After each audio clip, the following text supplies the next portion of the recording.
Evening, folks. DC Works here.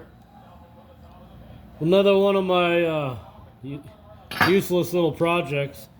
But have you ever noticed that they don't have wrench racks for miniature wrenches?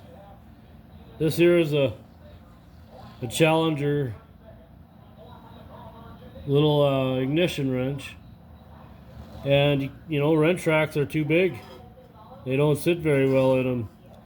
So I thought of this idea. I got 3/8 key stock, and I ground a slot in there, and I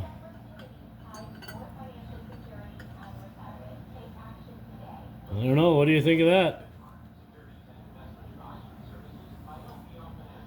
I think it might work out. I'm gonna finish this key stock, or I'm thinking about going 1/2 inch.